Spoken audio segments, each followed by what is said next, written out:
Já sei, você quer que a sua redação tenha coesão, logo você vai aprender a usar os conectivos. Só que não. Você sabia que se você só usar conectivos para estabelecer coesão na sua redação, você provavelmente vai ser reprovado na sua banca? E que uma redação com coesão requer muitos outros processos além dos conectivos? Quer saber tintim por tintim quais são esses processos? Vem comigo nessa aula que eu vou te mostrar tudo.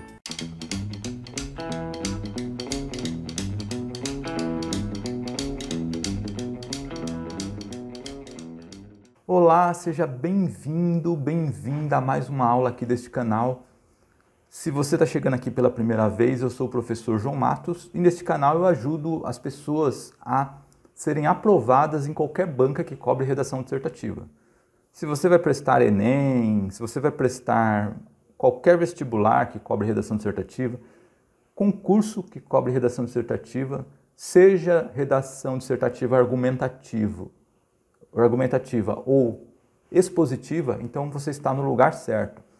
Inclusive, o conteúdo desta aula está incrível, portanto já se inscreve no canal, já ativa o sininho para receber notificações de aulas completas que eu publico aqui. Nós vamos falar aqui sobre coesão. Você tem dificuldade para escrever um parágrafo coeso para a sua redação? Se você tem, já deixa aqui nos comentários qual é a sua dificuldade. Bom, o conteúdo desta aula é sugestão de um seguidor aqui do canal. Se você tem alguma dificuldade em redação que ninguém conseguiu resolver ainda, já deixa aqui nos comentários como sugestão para uma próxima aula que eu me desafio a fazer um conteúdo que vai eliminar todas as suas dúvidas sobre redação. É só deixar aqui no comentário. Bom, nós vamos falar sobre coesão, afinal. Eu disse no começo da aula que, sim, de fato, um texto coeso, uma redação coesa, ela não depende só de conectivos. Conectivos estabelece coesão? Sim, mas não só. Inclusive, eu nem vou falar de conectivos nesta aula, porque eu tenho uma aula aqui no canal completa sobre conectivos. Completa mesmo. Então, se você quer saber mais sobre conectivos, quer aprender tudo sobre conectivos, procura uma playlist que eu vou deixar aqui no final desta aula, que lá eu tenho uma aula completa sobre isso. Aqui eu vou falar dos outros mecanismos que promovem a coesão, que são muito mais abundantes do que os próprios conectivos, como você vai ver aqui. Bom, o que é coesão, afinal de contas? O que é essa palavra? Eu tenho certeza que você pode estar pensando assim, eu já ouvi falar tanto que a redação ela tem que ter coesão, só que eu não sei exatamente o que é isso. O que é, assim, rigorosamente o que é isso, eu não sei. Eu vou te explicar. Coesão, vamos pegar o termo coesão em física para você entender primeiro, né? O que é coesão em física? É aquela propriedade que define o grau de união das partículas. Opa! Então coesão tem a ver com união. União. Essa é uma palavra-chave quando você vai falar de coesão. E no texto? São conexões. Conexões que ligam partes de um texto de um texto entre si, as partes entre si de um texto. Então, a conexão, essa conexão pode ser promovida por um conectivo? Pode. Inclusive, o conectivo ele tem o poder não só de conectar, como de dar um sentido, mudar o sentido do que vem após. Quando eu uso, por exemplo, um conectivo adversativo, eu contraponho o que eu digo anteriormente. Então, eu estou fazendo um contraponto, estou mudando o sentido do que já foi dito antes. Estou fazendo um desvio no sentido. Só que os outros mecanismos, a maioria deles, porque alguns dos outros também conseguem essa façanha de mudar o sentido. Mas, em geral, os outros mecanismos de coesão, eles têm a propriedade de conectar, de ligar algo que foi dito antes ao que vai ser dito depois. Vou fazer uma analogia aqui bem interessante para você entender bem como funciona a coesão num texto. Você certamente já viu um pedreiro construindo uma parede de uma casa, né? Provavelmente você já viu isso em algum lugar. Pode ter sido presencialmente, né, ao vivo, assim, ou pode ter sido num vídeo, mas você já viu isso. Você viu que ele coloca um bloco em cima do outro, né? Mas ele não só faz isso, ele coloca um pouquinho de massa entre os blocos e coloca o bloco para grudar, né? Ficar grudado ali naquela parede. Pois bem, a coesão ela é o cimento do seu texto, a massa que vai entre os blocos. Ela serve justamente para fazer esse papel de grudar o quê? Um bloco ao outro? Não, uma frase na outra. Então, imagina assim, que cada bloco é uma frase, ou uma expressão dentro da sua frase. Pode ser uma frase, mas pode ser uma expressão dentro da sua frase. Você vai colocar ali um pouquinho de massa para grudar aquela expressão, a expressão que já foi dita antes. E a expressão que vai vir após, que vão vir outros blocos acima, né? À medida que ele vai crescendo, subindo a parede. E que nessa analogia aqui ainda você já deve ter percebido que as paredes elas são formadas por colunas também, né? Tem colunas nos cantos das paredes em geral, né? Então, essas colunas, elas aqui na minha analogia são os conectivos. Porque uma parede vai se ligar a outra parede, vamos supor que cada parede seja um parágrafo. Então, entre um parágrafo e outro, você vai colocar um conectivo ali, né? Que é a coluna. Você já reparou que se usa muito mais massa numa parede, né? Porque entre cada bloco tem que ter massa, do que colunas. Coluna, em geral, vai ter o quê? Duas, uma em cada canto, mais ou menos.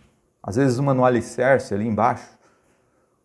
Então, muito mais são os outros mecanismos de coesão que você vai usar no seu texto do que os conectivos em si.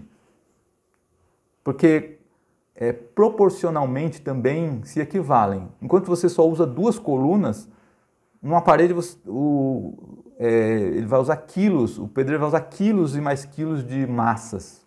Então, como você vai ver aqui nesta aula, muito mais são os outros mecanismos do que os conectivos em si. Bom, eu disse que a coesão ela é a massa, o cimento que gruda, que liga os blocos. Então, no texto, quando uma frase é ligada a outra, existe uma articulação semântica. Essa articulação semântica, que é o que faz a ligação, ela permite que o sentido ele vá de um período e passe para o outro período, dê continuidade no outro período. E essa continuidade de sentido é o que permite algo que se chama textualidade. Para suas frases serem um texto e terem textualidade, que é essa sequência no sentido, a fluência no sentido, é necessária a coesão. Então, se não houver essa ligação, não há textualidade, portanto, se não há textualidade, nem texto é. Assim como uma pilha de blocos não é uma parede, porque afinal de contas são só blocos empilhados. Uma pilha de frases também não é um texto, porque não tem coesão. Então a coesão é o elemento essencial que faz do seu texto, das suas frases, um texto. Assim como a massa faz dos blocos uma parede, a coesão faz das suas frases um texto. Basicamente isso. E na prática? Como que é isso na prática, então? Foi o que eu acabei de falar. O mecanismo de coesão, ele serve para referenciar na sentença seguinte o que foi dito na sentença anterior. Ele faz a referenciação. Então, na sentença seguinte, ele referencia aquilo que já foi mencionado na sentença anterior. E isso permite o quê? Ligação. Porque eu preciso do que foi dito antes para entender o que vai ser dito depois. Então, o sentido flui. O sentido continua nos períodos seguintes. Bom, você já viu que aqui o conteúdo vai ser bom. Essa aula está fantástica, está completa. Você não vai precisar de nenhum outro material, nenhuma outra aula para entender coesão. Eu te garanto, no final dessa aula, se você aplicar tudo que eu mostrar aqui, a sua redação vai ter coesão a partir de hoje. Portanto, já curte, já compartilhe esse conteúdo com alguém que você conheça, que vá prestar alguma prova que cobre redação. Faça uma boa ação. Assim como esse conteúdo está sendo entregue de graça para você, faz uma boa ação, passa para alguém que você sabe que vai precisar também. Curte, porque isso mostra para o YouTube que essa aula é relevante.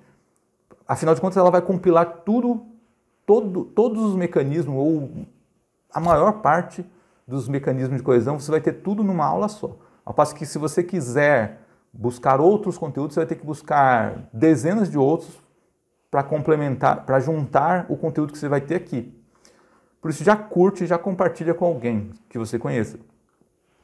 Bom, tudo bem. A coesão, ela promove essa ligação e faz com que um apanhado de frases soltas se transforme em um texto. Ok? Assim como um apanhado de blocos se transforma numa parede. Ok. Mas e na prática? Como que é um texto sem coesão, afinal de contas? A coesão faz tanta falta assim a um texto? Então eu vou te mostrar aqui agora que faz. Eu vou mostrar um exemplo aqui de um texto. Eu peguei um texto e eu despi esse texto de coesão. Arranquei tudo ou quase tudo, porque é impossível arrancar toda a coesão, porque ela já está arraigada na nossa comunicação. A gente já nós nos comunicamos já com coesão e nós nem percebemos isso. Mas quando você não tem muita habilidade com a escrita, você acaba escrevendo sem coesão, sem a devida coesão alguns períodos, e isso faz falta, isso impacta na sua avaliação. Mas eu tentei aqui despir o texto de tudo que é possível de coesão, e eu vou mostrar para você aqui o exemplo de como ficaria esse texto sem essa bendita coesão que é necessária para que as frases se transformem em um texto. Então vamos lá. Peguei esse exemplo aqui, ó. Pedro I foi imperador de Brasil. Vai vendo como que o texto está. Vai vendo. Pedro I foi imperador de Brasil. No final de novembro de 1807, Pedro I tinha 9 anos de idade. Um exército francês de um imperador, Napoleão Bonaparte, invadiu Portugal e toda uma família real de Portugal fugiu de Portugal. Uma família real de Portugal atravessou um oceano Atlântico. Uma família real de Portugal chegou em março de 1808 à cidade de Rio de Janeiro. Cidade de Rio de Janeiro era a capital de Brasil, maior e mais rica colônia de Portugal. Uma personalidade de Pedro I era marcada por uma vontade enérgica que beirava uma hiperatividade. Pedro I era impetuoso com uma tendência para ser dominador e ser temperamental. Pedro I raramente bebia álcool. Um espírito inquieto de Pedro I fazia Pedro I buscar aventuras. Pedro I casou-se com uma arquiduquesa, Leopoldina de Áustria. Uma arquiduquesa, Leopoldina de Áustria, chegou a Rio de Janeiro em 1817.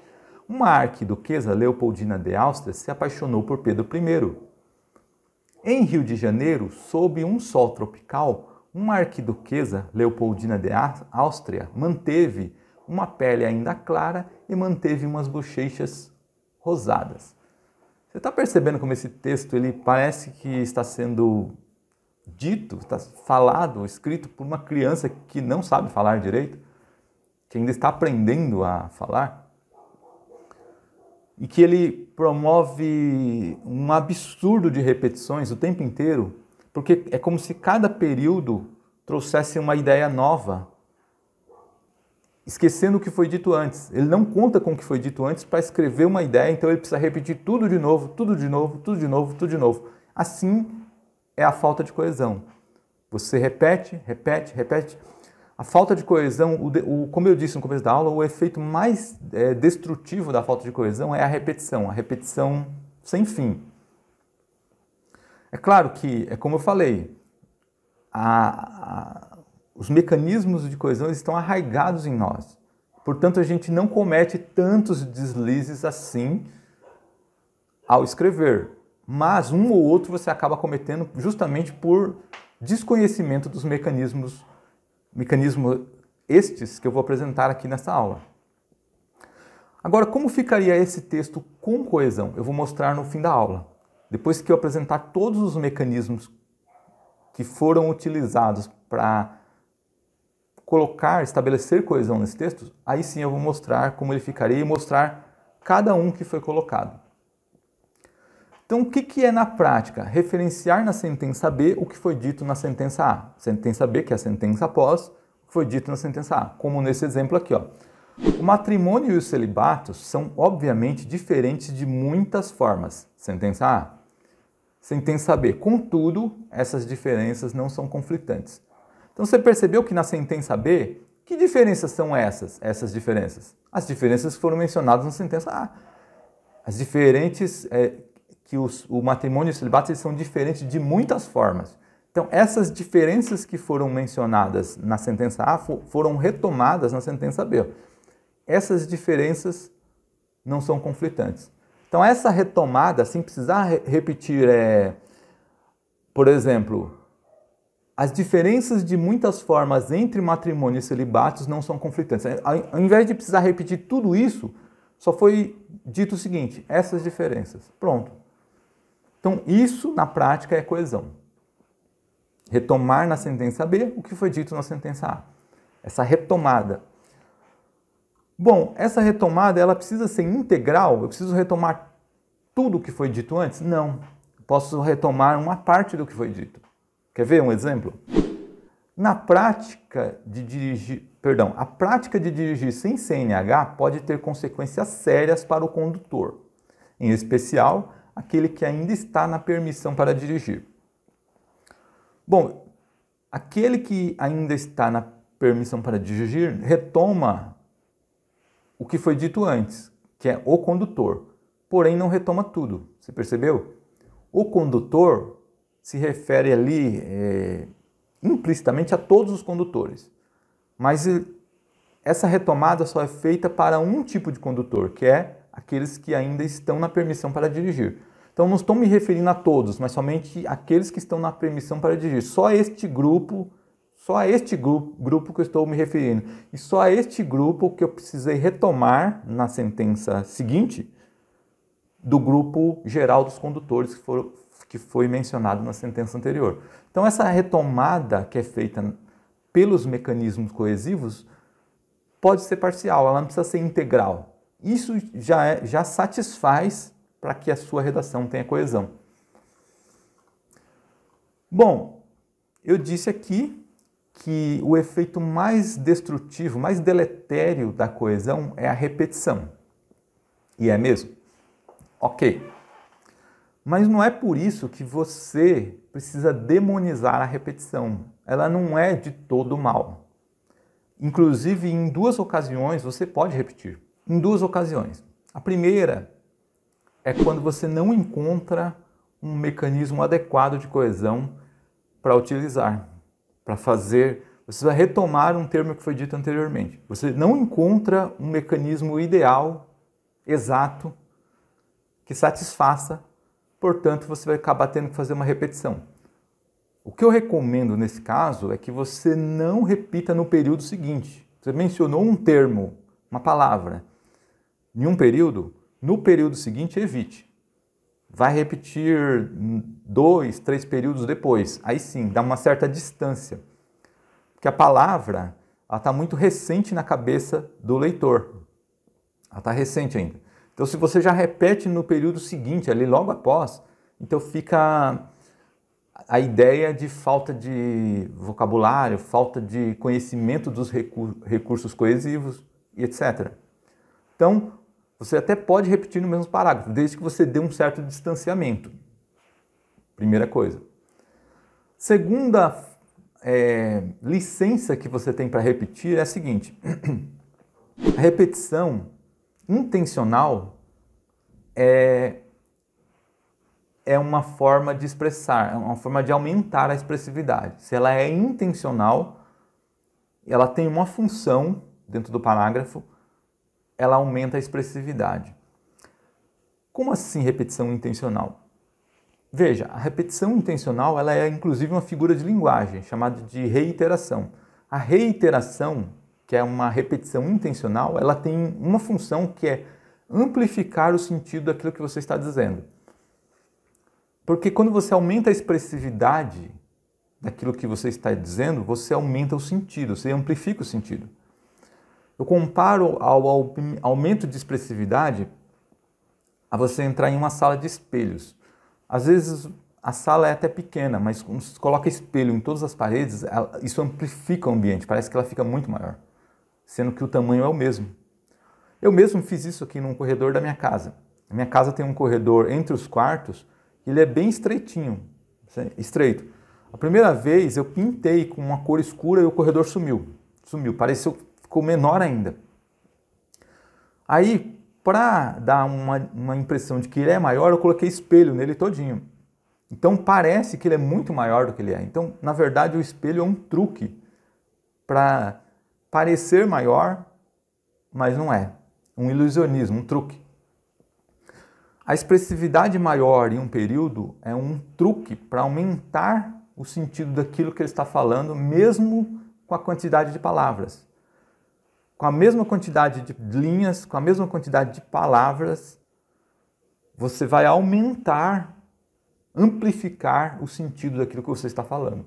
Então, a repetição intencional, ela promove isso. Eu vou dar um exemplo aqui, ó. No Brasil, muitas são as semelhanças entre o agrotóxico que está inserido nos alimentos e a televisão que está dentro das residências. Ambos, por necessidade ou prazer, acabam sendo consumidos todos os dias. Ambos são autorizados pelo poder público. Ambos fazem do país o recordista em seus consumos. Ambos são vistos como inócuos sob determinadas medidas e circunstâncias. Você está percebendo que foi estabelecida uma analogia aqui nesse exemplo entre agrotóxico e televisão. E para que essa analogia seja apresentada, foram mostrados aí 4 pontos em que esses dois elementos se assemelham. 4 pontos, né? Tanto que repete a palavra ambos 4 vezes. Tudo bem, mas por causa dessa repetição de ambos, então dá a impressão que eles são iguais em muito mais aspectos do que esses 4 que foram apresentados. Justamente por causa dessa repetição seguida uma da outra, ambos, sem nenhuma frase intercalando, nada, repetindo uma após a outra, ambos. Então esse efeito, ele promove um aumento de sentido. Parece que esses dois elementos não são iguais só em 4 pontos, mas sim em muito mais. Parece que eles são totalmente iguais, entendeu? É essa amplificação de sentido que eu digo. Portanto, essa repetição, ela é intencional, ela não destrói a coesão, porque ela amplifica o sentido. Se é uma repetição que você promove porque você se descuidou, ou porque você é uma repetição no período seguinte já, porque você não encontrou um mecanismo coesivo para substituir, essa destrói a coesão do seu texto. Mas a repetição que é intencional, não, porque ela traz consigo um sentido. Ela tem uma função ali dentro daquele parágrafo. Aliás, só por curiosidade, esse exemplo aqui que eu peguei, ele é parte de uma redação que eu desenvolvi lá no meu treinamento, Faculdade da Redação. Só por curiosidade, né? É um pedaço de uma redação que eu desenvolvi lá. Que, aliás, esse treinamento... Me perguntaram por que eu desapareci aqui do YouTube por uns tempos. É porque eu estava atendendo aos meus alunos lá da Faculdade da Redação. E agora, se Deus quiser, eu vou voltar com a corda toda aqui, a produzir conteúdo, a estar perto de você. Bom, então a repetição ela não pode ser demonizada totalmente. Se é uma repetição descuidada, acidental, sim. Mas se é uma repetição intencional, não. Então vamos lá, vamos tratar dos mecanismos de coesão. Que mecanismos são esses? Que mecanismos são esses que promovem a coesão e expurga as repetições do seu texto? São 4 mecanismos ao todo. 4. Claro que dentro de cada um desses 4 há inúmeras possibilidades, mas são 4 em geral. Que é 1, coesão por substituição. 2, coesão por zeugma. 3, coesão por referência ou coesão referencial. Você vai ver das 2 formas por aí. Coesão lexical 4. Calma que eu vou explicar cada uma dessas e vou dar exemplos de cada uma, tá? A partir de agora. Então nós vamos tratar primeiro da coesão por substituição. O que seria a coesão por substituição? Como o próprio nome diz, é você fazer uma substituição. Mas fazer uma substituição do que com o quê? Porque afinal de contas toda coesão é uma substituição, não é? Ou uma retomada parcial, mas toda coesão é uma substituição, mas dos mecanismos coesivos, né, no caso. Mas essa, especificamente, é você substituir um longo trecho, uma oração inteira, às vezes mais de uma oração, por uma expressão curta, uma expressão sintética, que sintetiza tudo o que foi dito antes. Uma expressão do tipo fazer isso. Você quer ver um exemplo? Vou pegar aqui um exemplo. Desejos à parte, a nutricionista Sejal Jacob lembra que você também deve manter uma dieta balanceada, composta por gorduras boas e saudáveis, proteínas e carboidratos complexos e se certificar de que está hidratado. Ao manter uma dieta balanceada, composta por gorduras boas e saudáveis, proteínas e carboidratos complexos e se certificar de que está hidratado, você pode cortar a ânsia antes de ela chegar. Você viu que eu apresentei o período aqui, o parágrafo aqui, sem a coesão, ou sem essa coesão que eu quero mostrar. Eu vou fazer isso nessa aula. Eu vou primeiro apresentar o modelo sem, ou seja, com a repetição, e depois a solução coesiva para eliminar aquela repetição. Então aqui houve a repetição do que disse a nutricionista, né? Manter uma dieta balanceada, composta por gorduras boas e saudáveis, por proteínas e carboidratos, e se certificar que está hidratado. Teve que repetir tudo de novo para dizer que você pode cortar a ânsia antes dela chegar. Ok, então vamos ver como ficaria usando a coesão por substituição. Desejos à parte, a nutricionista Sejal Jacob lembra que você também deve manter uma dieta balanceada, composta por gorduras boas e saudáveis, proteínas e carboidratos complexos, e se certificar de que está hidratado. Ao fazer isso, você pode cortar a ânsia antes dela chegar. Então você viu que foi trocado tudo que ela disse, a nutricionista disse, por ao fazer isso? Então essa é uma expressão curta e que sintetiza tudo o que foi dito antes. Essa é a coesão por substituição que você pode utilizar na sua redação. Bom, agora vamos tratar da coesão por zeugma. Bom, primeiro, o que é zeugma, né? Que palavrão é esse? Bom, zeugma é uma figura de linguagem. É uma figura de linguagem que promove uma omissão, uma retirada intencional de um termo que já está implícito, porque já foi dito antes.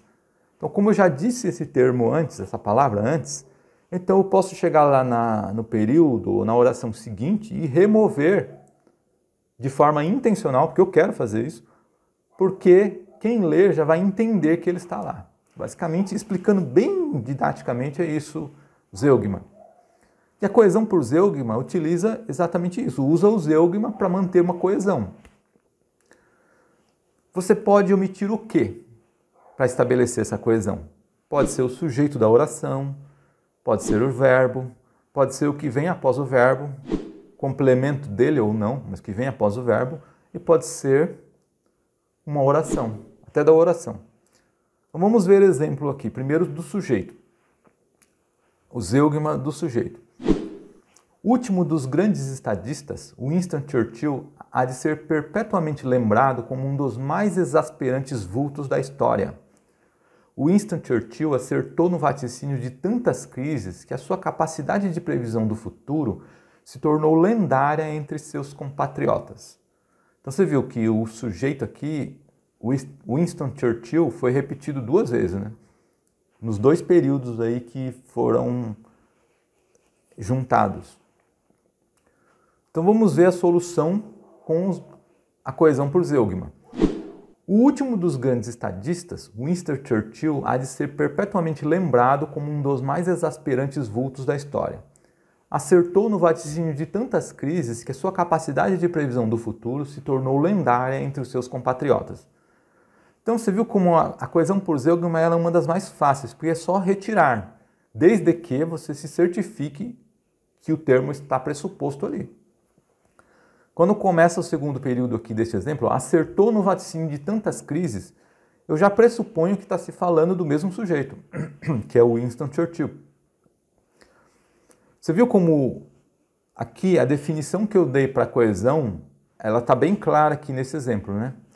Que o sentido ele começa num período ou numa oração e continua pela coesão no período seguinte ou na oração seguinte. A continuação aqui, ó, acertou no vaticínio de tantas crises. Quem acertou? Eu preciso da informação que está no período anterior para saber de quem está se falando, que é do Winston Churchill. Então, por eu ter de recorrer, só que nós fazemos isso tão rápido, porque o Winston Churchill ainda está fresco na cabeça de quem leu o período anterior. Então, ele não precisa voltar lá para ver que é dele que está se falando.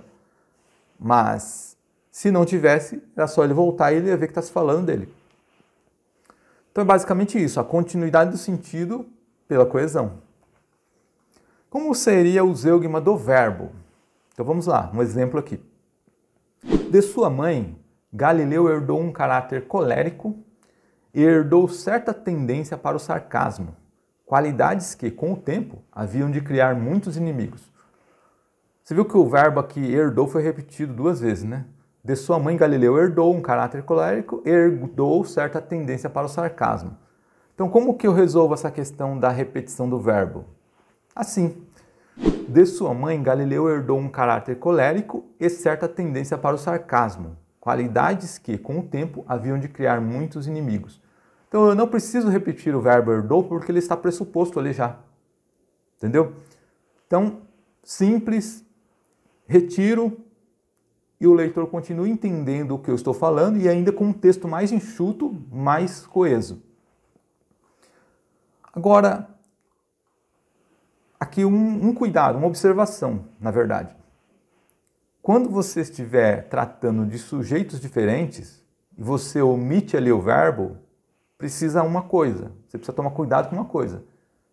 Que eu já expliquei aqui em aulas anteriores, quando eu falei da vírgula. Tem uma aula completa aqui no canal sobre vírgula. Se você quer saber mais sobre a vírgula, eu deixo no final, na playlist aqui. Mas eu disse lá que uma das regras da vírgula é que quando você usa sujeitos diferentes e você omite o segundo verbo, o que você precisa fazer? Marcar com a vírgula, né? Você precisa marcar com a vírgula, por quê? Porque senão o período pode ficar ambíguo.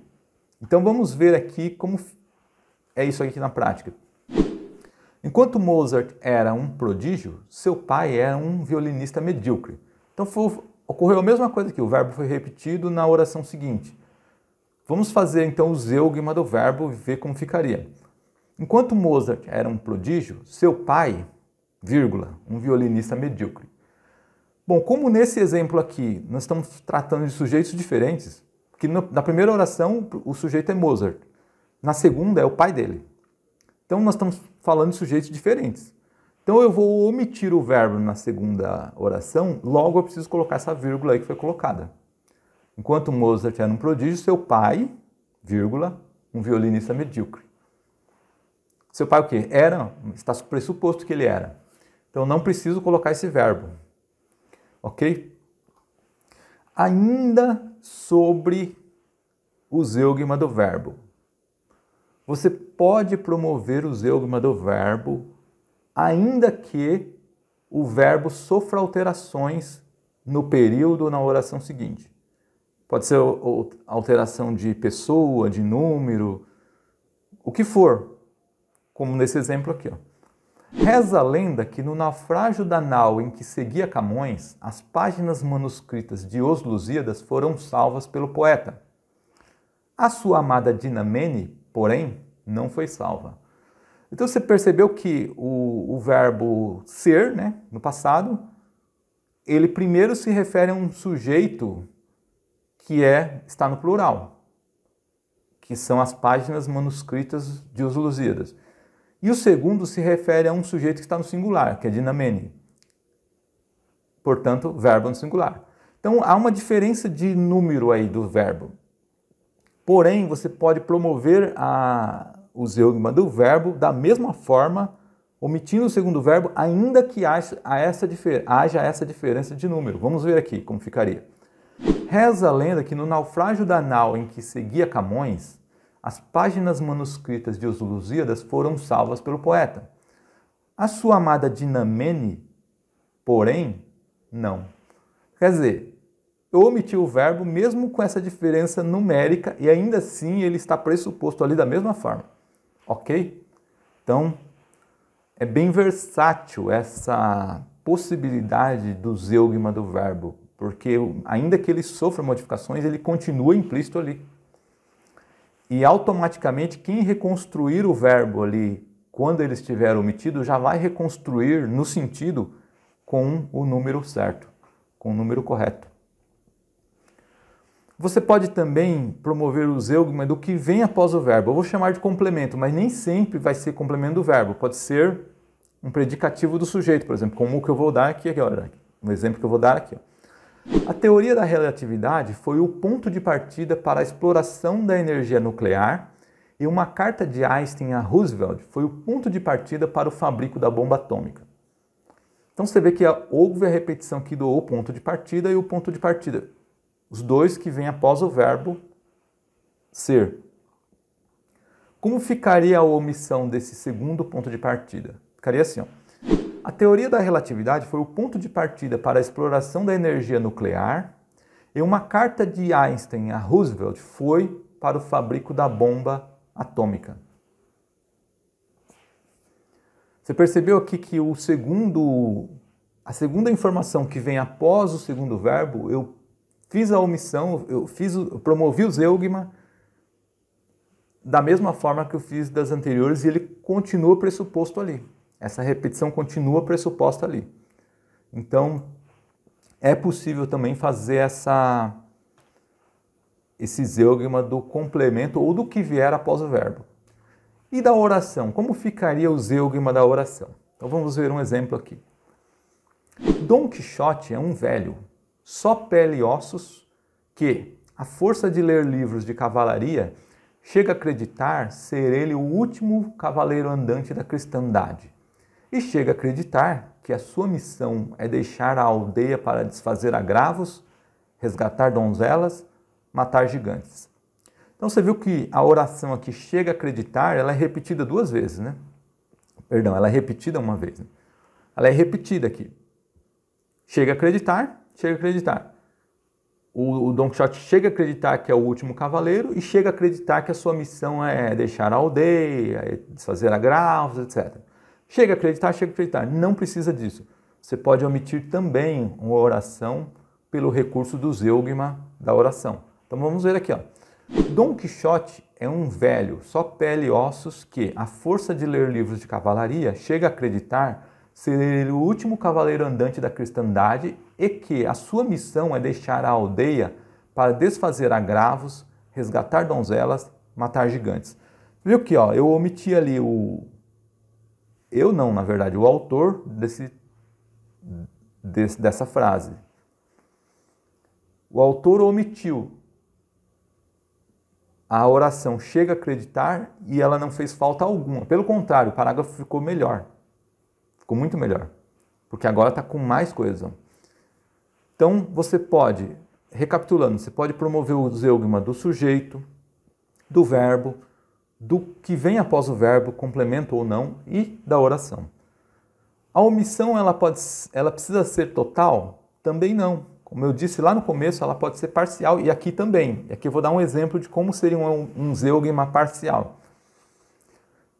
O gênio literário não floresceu na primeira juventude de Leon Tolstói.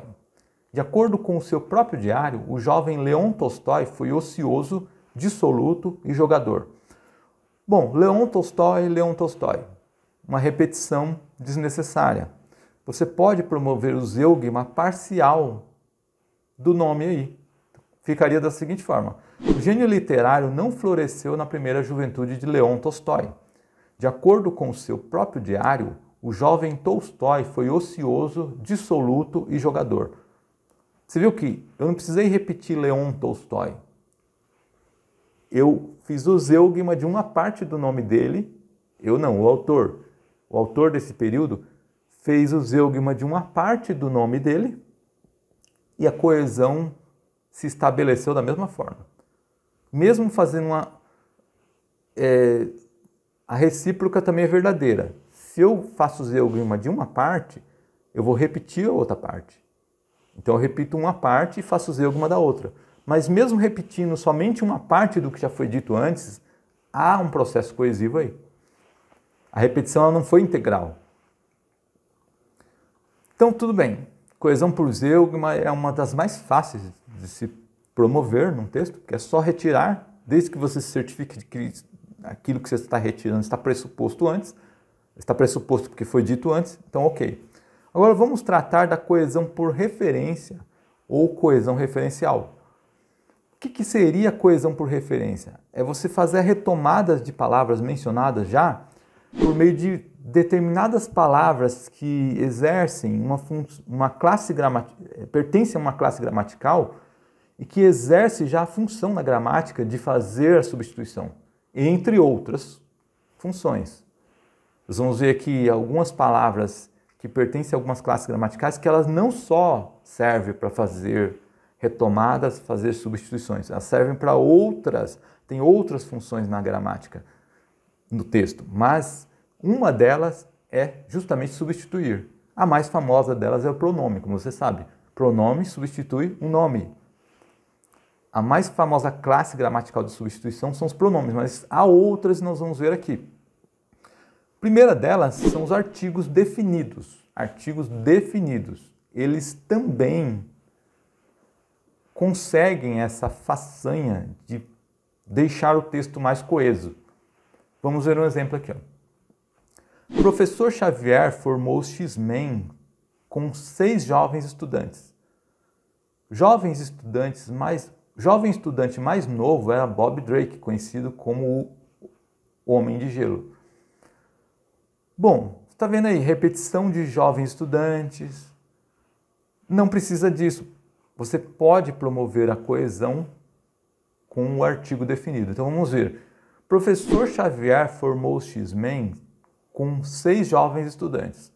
O mais novo era Bob Drake, conhecido como o Homem de Gelo. Então o "o" substitui aí, o "o", artigo definido, substitui jovem estudante. Então o artigo definido ele tem essa função também, a de definir ao termo a que ele se refere, mas também, em dado momento, fazer a substituição. Agora, outro aspecto interessante do artigo definido que você precisa levar em conta é o seguinte: ele pode retomar o que foi dito antes? Pode, mas ele pode retomar não só o que foi dito antes, ele pode retomar o que o saber coletivo conhece sobre aquele elemento que você está falando, do qual você está falando. Então você não precisa necessariamente retomar, mas retomar o que o saber coletivo sabe sobre ele. Então vamos ver um exemplo aqui. Não muito tempo atrás, se quisessem tomar o poder político num país, era suficiente controlar o exército e a polícia. Então perceba, não foi mencionado antes poder político, exército, polícia, não foi mencionado, mas já foi referido direto com o poder político. Por quê? Porque todo mundo sabe que um país possui poder político, qualquer país. Então, o poder já retoma o que o conhecimento, o saber coletivo sabe sobre poder político. Mesmo que eu não tenha mencionado antes, eu posso usar já esse termo com um artigo definido, e isso é um aspecto coesivo também, porque retoma algo que o saber coletivo sabe e não necessariamente o que já foi mencionado. Da mesma forma aqui, era suficiente controlar o exército, todo mundo sabe que um país possui exército, e a polícia, todo mundo sabe que um país possui polícia. Então, o autor, por saber que todos nós já sabemos que os países possuem esses órgãos, então ele já utilizou o artigo definindo cada um desses termos. Então esse também é um aspecto coesivo que você precisa levar em conta. Quando você for mencionar um termo que já é de conhecimento coletivo, você pode já utilizar o artigo e você vai estar deixando o seu texto mais coeso dessa forma. Qual o segundo grupo de classe gramatical que promove a coesão? Pronomes pessoais. Pronomes pessoais em si, eles promovem, seja os pronomes pessoais do caso reto, sejam os pronomes pessoais do caso oblíquo, como eu, tu, ele, o, a, lhe, se, etc. Então vamos ver um exemplo aqui. Gengis Khan demonstrou seu gênio organizador no equipamento com que dotou aqueles soldados natos. Muniu aqueles soldados natos de uma carapaça de couro cru, endurecido e envernizado. Então, aqueles soldados natos foi repetido no segundo período. Aqueles soldados natos, muniu aqueles soldados natos, não tem necessidade. Você pode utilizar um pronome pessoal. Pode ser do caso reto ou do caso oblíquo. No caso aqui, eu vou usar do caso oblíquo. Gengis Khan demonstrou o seu gênio organizador no equipamento com que dotou aqueles soldados natos. Muniu-os de uma carapaça de couro cru, endurecido e envernizado. Então esse os está retomando aqueles soldados natos que foi mencionado na oração anterior. Qual o segundo grupo de pronomes? Possessivos. Meu, teu, seu, nosso, vosso, seus, etc. Então vamos ver um exemplo aqui de coesão estabelecida pelos pronomes possessivos. Hoje, Bá entrou nos nossos corações e nas nossas vidas. Aos domingos, nas igrejas de todo o mundo, é-nos dado ouvir os arranjos musicais de Bá, de muitos hinos cristãos. Então, Bá, que é o Johann Sebastian Bach, o músico, foi mencionado 2 vezes aqui, né? E não tinha necessidade. No primeiro período foi mencionado, hoje Bach entrou no nosso coração, e o segundo foi que os arranjos musicais de Bach são utilizados em muitos hinos cristãos. Então, como ficaria aqui com o auxílio de um pronome? Hoje, Bach entrou nos nossos corações e nas nossas vidas. Aos domingos, nas igrejas de todo o mundo, é-nos dado ouvir os seus arranjos musicais de muitos hinos cristãos. Então, o seu substitui aqui Bach de uma forma esplendorosa, promovendo a coesão destes períodos aí. Qual é o próximo grupo? Pronomes indefinidos. Pronomes indefinidos também conseguem esse papel, conseguem executar esse papel de estabelecer coesão. Então vamos lá. Exemplos de todos, algum, nenhum, outro, certo, cada. Então são inúmeros os pronomes indefinidos. Vamos ver aqui um exemplo. Existem numerosas constelações. Por questão de organização, no entanto, as constelações, além das padronizadas em 1922, não são levadas em conta na astronomia aplicada contemporânea. Então você viu, constelações foram repetidas aí 2 vezes, né? As palavras constelações. Então como ficaria com o auxílio de um pronome indefinido a coesão? Existem numerosas constelações. Por questão de organização, no entanto, nenhuma, além das padronizadas em 1922, é levada em conta na astronomia aplicada contemporânea. Então, nenhuma substitui aí constelações. Então, eu não preciso mencionar novamente o termo constelações. Porque o termo nenhuma, o pronome indefinido nenhuma, já consegue fazer isso. Como nos outros casos, no indefinido também você consegue fazer uma retomada parcial. Como nesse exemplo aqui. Aliás, um exemplo bem legal da música Rua Augusta, do Ronnie Cord, que é um dos precursores do rock no Brasil, caso você não saiba, lá no começo dos anos 60. Então a música diz assim, meu carro não tem breque, não tem luz, não tem buzina. São 3 carburadores, todos 3 envenenados. Então, olha que legal, olha que retomada elegante que foi feita ali. Ao invés dele repetir 3 carburadores, são 3 carburadores envenenados. Ao invés de repetir três carburadores, ele repetiu todos os três. Então, quer dizer, com o auxílio de um pronome indefinido todos, ele retomou parcialmente os três carburadores. O que é um carburador envenenado aqui? Só por curiosidade, é um carburador mexido para o carro ficar mais potente, né? Então a ideia é essa, o carro ficar mais potente, eles envenenam. Não é colocar veneno lá no carburador e o carro sair envenenado, não é isso. É deixar o carro mais potente, né? Então, você viu como foi elegante essa retomada parcial? E aqui também tem outra coisa legal nesse exemplo que eu trouxe aqui, é o seguinte, ó, aqui só por curiosidade, tá?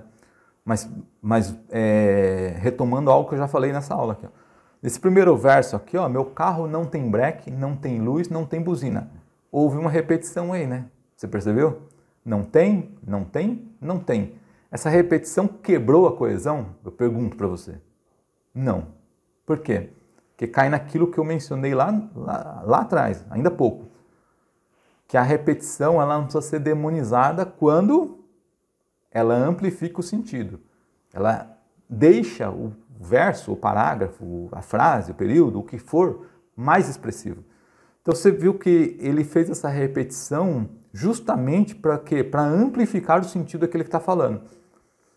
Que ele pega três itens que o carro não tem. Não tem breque, não tem luz, não tem buzina. Mas por causa dessa repetição, não tem, não tem, não tem, não dá a impressão que são muito mais itens que o carro não tem?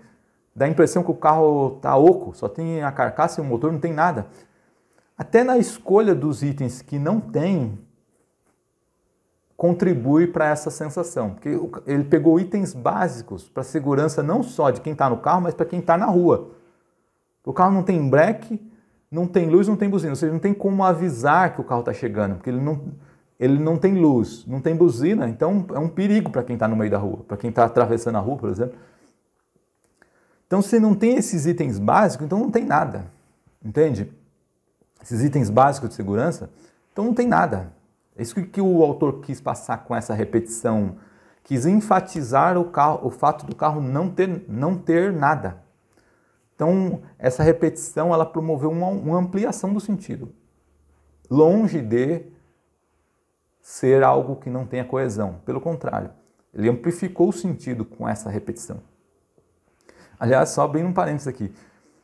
Essa música ele diz que entrou na Rua Augusta a 120 por hora.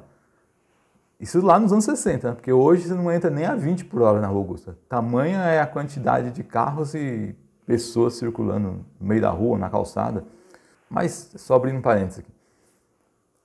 Então, a repetição pelo indefinido ela pode ser parcial e fica muito interessante como foi feito aqui.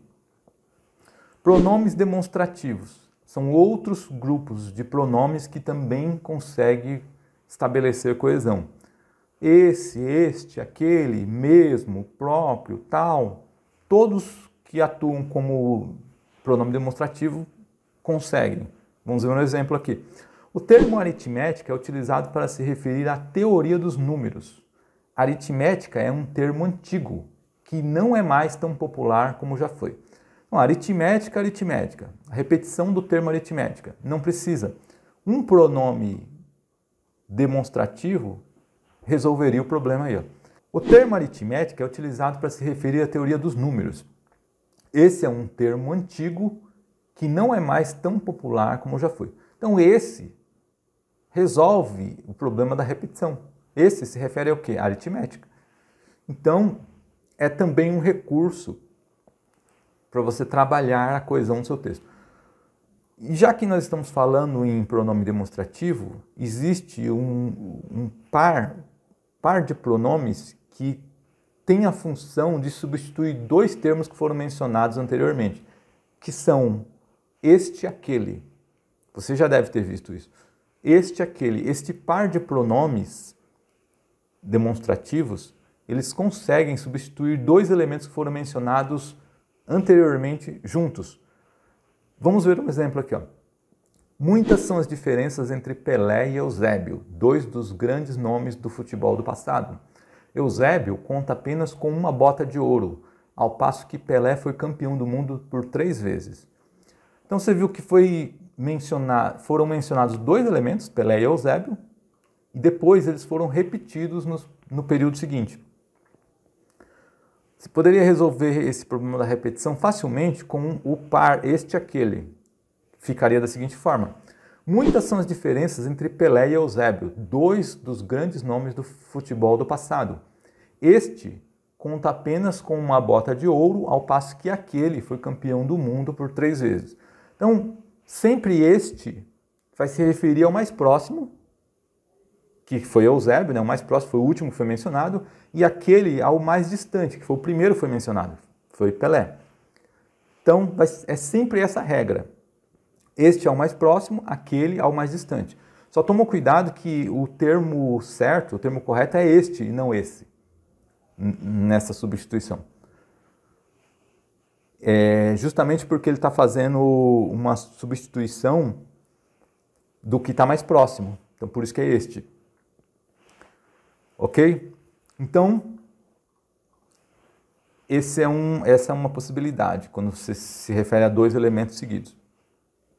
Outra também, ainda falando de pronome demonstrativo, é utilizar o termo o mesmo com o sentido de isso. Da seguinte forma, vamos ver o exemplo aqui.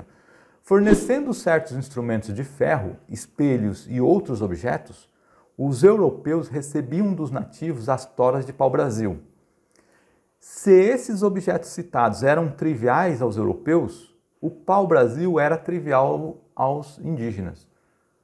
Ou seja, eram triviais, era trivial. Essa repetição. Como que eu resolvo isso utilizando o mesmo? O demonstrativo o mesmo. Fornecendo certos instrumentos de ferro, espelhos e outros objetos, os europeus recebiam dos nativos as toras de pau-brasil. Se esses objetos citados eram triviais aos europeus, o mesmo vale para o pau-brasil em relação aos indígenas. Então, esse ou mesmo tem o sentido de isso, se você parar para prestar atenção. Se esses objetos citados eram triviais aos europeus, isso vale para o pau-brasil em relação aos indígenas. Então, tem o sentido de isso. Quando ele tem o sentido de isso, você pode utilizar o mesmo para promover uma coesão e evitar a repetição.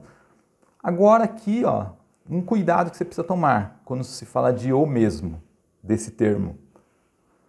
Nunca, nunca, nunca utilize esse termo com o sentido de ele, porque esse é um uso condenável. Com certeza, se você fizer isso, o avaliador vai tirar ponto da sua redação. Como nesse exemplo aqui, ó. A principal ideia de se emprestar um jogador iniciante a algum outro clube é que o mesmo ganhe experiência e quilometragem para que, no futuro, tenha chances no time com o qual tem vínculo contratual. Então, o mesmo aqui ele não tem sentido de isso, ele tem sentido de ele. E esse é um uso condenável. O mesmo não se presta para substituir ele. Não se presta para isso. Então, esse uso aqui é condenável. Não utilize ele, utilize outro, mas não o mesmo. Ok? Aqui ele tem o sentido de ele. Ó. A principal ideia de se emprestar um jogador iniciante a algum outro clube é que ele ganhe experiência e quilometragem para que no futuro tenha chances no time com o qual tem vínculo contratual. Tem sentido de ele e não de isso, como eu mostrei ainda há pouco. Então, com esse uso você toma cuidado, tá? Não utilize dessa forma. O que mais? Quais são os próximos grupos de classes gramaticais que têm esse papel de promover a coesão referencial? Os advérbios. Os advérbios eles têm essa função. Os advérbios de lugar, mais especificamente, como aqui, ali, lá, dentro, fora, além, etc. Então, advérbios de lugar têm esse papel. Vou dar um exemplo aqui. Ó. TV Câmara é a emissora de televisão da Câmara dos Deputados do Brasil, que transmite os trabalhos na Câmara dos Deputados do Brasil realizados. Câmara dos Deputados do Brasil, Câmara dos Deputados do Brasil. Repetição desnecessária aí nesse exemplo. Vamos ver como resolver isso com um advérbio de lugar. TV Câmara é a emissora de televisão da Câmara dos Deputados do Brasil que transmite os trabalhos lá realizados. Lá. Não precisa repetir Câmara dos Deputados um advérbio de lugar desempenha essa função. Toma cuidado para não utilizar advérbio de lugar para substituir Brasil, como muita gente faz na redação, se referindo como aqui. Aqui a economia vai mal, porque isso, de uma certa forma, torna o seu discurso mais pessoalizado. E o discurso dissertativo tem que ser impessoal. Então, quem está lendo, ele não precisa necessariamente saber de que lugar você está falando, de que ponto você está falando.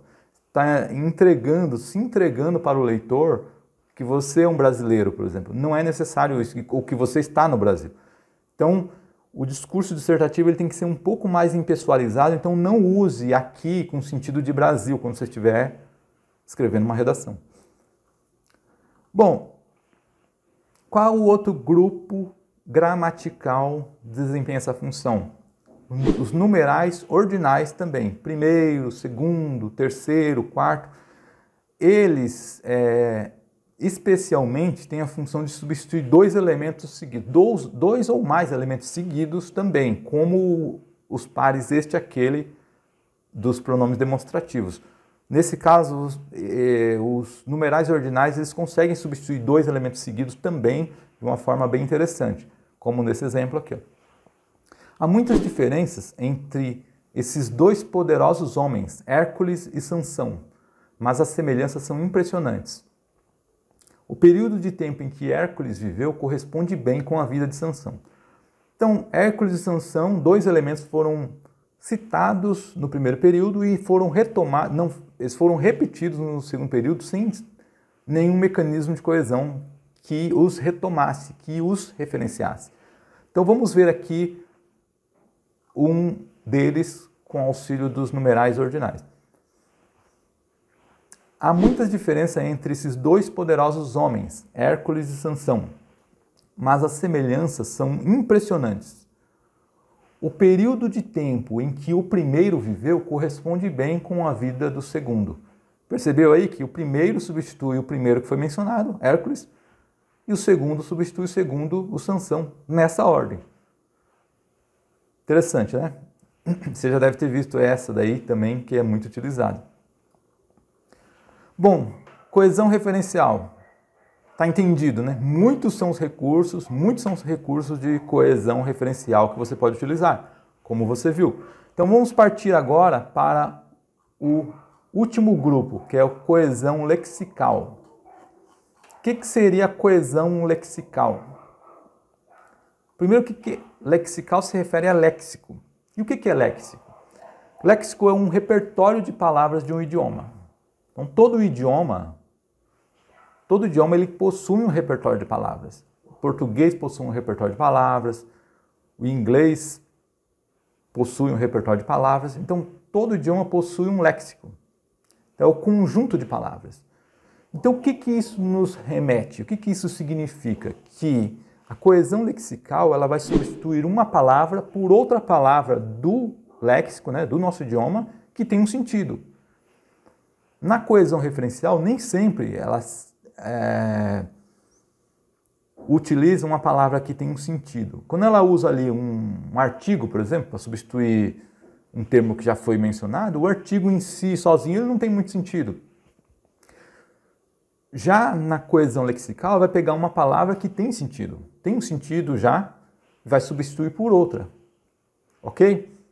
Então, ela vai substituir por outra com equivalência semântica, uma equivalência de sentido. Qual é o primeiro grupo que faz esse papel na coesão lexical? São os próprios adjetivos. Você sabe que os adjetivos, eles modificam, né, o substantivo, eles acrescentam atributo, estado, característica, aparência. Então ele tem esse poder de mudar o substantivo. Mas ele também desempenha um papel na coesão, porque você pode substituir um substantivo por outro. Perdão, um adjetivo por outro. Como nesse exemplo aqui, ó.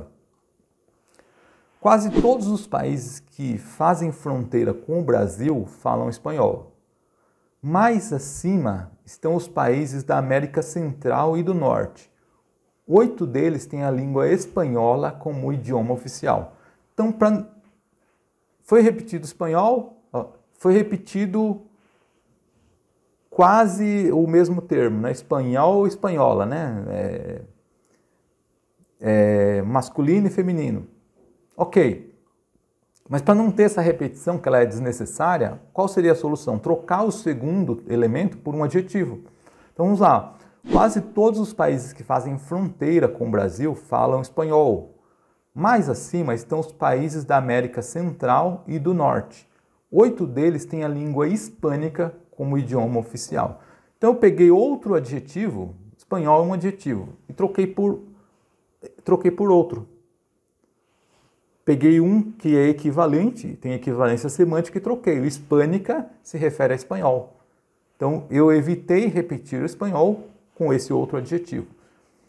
E o que mais quando nós falamos de adjetivo? Você pode substituir um adjetivo por outro ou uma locução adjetiva que é formada por duas palavras que tem um sentido de adjetivo, tem uma função de adjetivo, por uma palavra só adjetiva. Como nesse exemplo aqui, ó, vamos lá. Turf é o esporte que promove e incentiva corridas de cavalos. A promoção de corridas de cavalos e venda de apostas em território brasileiro é regida por lei federal. Então, de cavalos. Essa é uma expressão, uma locução adjetiva, porque ela tem um sentido, uma função de adjetivo. De cavalos modifica corridas, o substantivo corridas. Então, ela é uma locução adjetiva. Como eu faria para quebrar essa repetição? Trocando essa locução adjetiva por um adjetivo correspondente. Então, como ficaria assim? Ó? Turf é o esporte que promove e incentiva corridas de cavalos. A promoção de corridas equinas e venda de apostas em território brasileiro é regida por lei federal. Esse equinas substitui com propriedade o de cavalos, que foi mencionado antes. Perfeito? Legal, né? Muito rica essa informação. O que mais? Famosos sinônimos, que são o quê? Palavras com significados semelhantes. O adjetivo ali, ele é sinônimo também, mas ele pertence a uma classe específica, né? Uma classe gramatical específica, que é o adjetivo. Aqui o sinônimo pode ser qualquer palavra, em geral, mas em geral substantivo acontece, né? Vamos ver um exemplo aqui, ó. Não foi Henry Ford que inventou o automóvel, mas foi o primeiro fabricante que procurou para os seus automóveis o mercado popular. Então, automóvel, automóveis. Houve a repetição. Como que você quebra isso? Com um sinônimo. Não foi Henry Ford que inventou o automóvel, mas foi o primeiro fabricante que procurou para os seus veículos o mercado popular. Então, veículos substitui bem automóvel, porque é um sinônimo. Correto? Então, vamos lá. Terceiro. Qual o terceiro grupo de palavras que tem a capacidade, a propriedade, a competência de promover uma coesão no seu texto? Dentro da coesão lexical. São as antonomásias, chamadas antonomásias. O que seriam antonomásias? Antonomásia é uma figura de linguagem, antes de tudo, né? O que seriam as antonomásias? Antonomásia é uma figura de linguagem. Ela é uma figura de linguagem que promove a substituição do nome da pessoa pela alcunha pela qual ela ficou conhecida. Então, muitas personalidades aí, pelos seus feitos, pelas suas atividades, elas ficaram conhecidas de determinada forma. Vamos pegar um exemplo aqui do que seria antonomásia. O antigo quartel-general do Führer era perfeitamente camuflado e impossível de ser visto do ar. Então, o Führer é a forma, é a alcunha pela qual o Hitler se tornou conhecido. E Führer tem o sentido de quê? De líder. Então, ele era conhecido como o líder, então chamavam ele de Führer. Essa é uma alcunha pela qual ele ficou conhecido. Então, como que ficaria na coesão, no processo coesivo, como ficaria utilizar a antonomásia? Vamos pegar um exemplo aqui. Ó. Um tufo de cabelo de Elvis Presley irá a leilão em Chicago, Estados Unidos, no dia 18 de outubro. As madeixas datam de 1958, quando Elvis Presley se alistou no exército dos Estados Unidos. Então houve aí a repetição do nome, Elvis Presley, nome do cantor. Elvis Presley depois. Como que eu resolveria isso? Trazendo uma antonomásia, que é a forma pela qual ele ficou conhecido. Então, um tufo de cabelo de Elvis Presley irá a leilão em Chicago, Estados Unidos, no dia 18 de outubro. As madeixas datam de 1958, quando o rei do rock se alistou no exército dos Estados Unidos. Rei do rock foi a forma como ele ficou conhecido. Então eu posso perfeitamente, sabendo disso e sabendo que todo mundo sabe disso, pegar essa alcunha e colocar no segundo período para eu não ter que repetir o nome dele. Ok? Qual o quarto grupo de palavras dentro da coesão lexical que pode ser utilizado? São as chamadas perífrases. O que seriam perífrases? Perífrase é um grupo de palavras, um monte de palavras que substitui outro. Por exemplo, você utilizar uma expressão, por exemplo, que descreve aquele termo ao qual estou me referindo. Então, toda uma expressão, usar muitas palavras para dizer uma coisa só, por exemplo. Seria uma perífrase. Então, é uma espécie de circunlóquio, né? Usar um monte de palavras para dizer a mesma coisa. Só que esse monte de palavras não são um monte de palavras aleatórios, são um conjunto de palavras que descreve aquele termo, tem a capacidade de descrever aquele termo ao qual estou me referindo. Vamos ver um exemplo aqui de perífrase, para você entender bem o que é. Muitas almas de herói desceram à casa de Hades e seus corpos foram presa dos cães e das aves de rapina enquanto se fazia a vontade de Zeus. Bom, aqui foram usadas muitas perífrases, né? Primeira, que almas de heróis se refere aos guerreiros. O autor estava falando dos guerreiros. Muitas almas de heróis, muitos guerreiros desceram à casa de Hades. Então, descer à casa de Hades tem o sentido o quê? De morreram. Porque Hades era o quê? Aquela parte, uma espécie de purgatório lá na mitologia grega, para onde as pessoas que morriam iam. E seus corpos foram presa dos cães e das aves de rapina. Não, seus corpos foram presa dos cães e das aves de rapina quer dizer o quê? Que eles foram mortos. Aliás, eles foram mortos indignamente, ou seja, eles não tiveram um sepultamento, por exemplo. Eles foram largados ali no campo.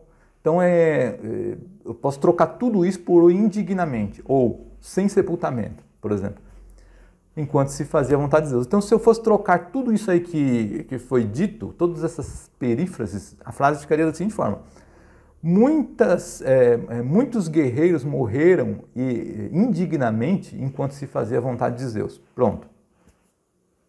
Você viu a quantidade de perífrases que foram utilizadas, mas não foi por acaso, foi para deixar o período mais expressivo, mais elegante e assim por diante.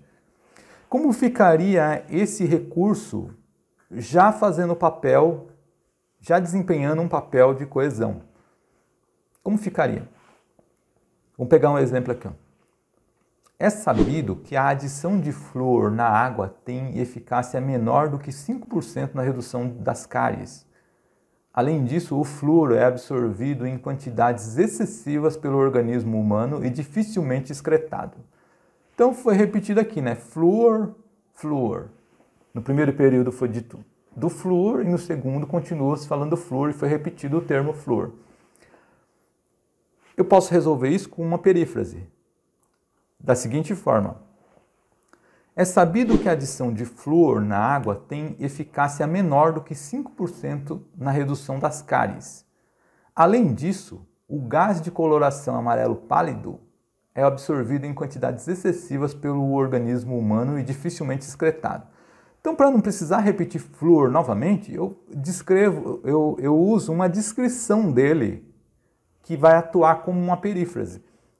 Perdão, eu uso uma perífrase que vai atuar como uma descrição dele, que flúor, o gás de coloração amarelo pálida. É uma descrição do gás, é uma característica do gás. Então eu pego ali uma característica, uma descrição dele e substituo por ele. Pronto. Agora sim, ó, essa perífrase ela pode ser usada de uma forma neutra, como eu fiz aqui agora, uma forma neutra. Ela não declara nenhum posicionamento meu com relação ao termo que eu estou substituindo. Não tem posicionamento nenhum, está neutro, completamente neutro. Peguei uma descrição objetiva. Agora, você pode fazer isso também, e isso aumenta a expressividade daquilo que você está falando, porque você vai aumentar o sentido do que está falando com a mesma quantidade de palavras. Você pode fazer isso de forma subjetiva também, ou seja, declarando um posicionamento.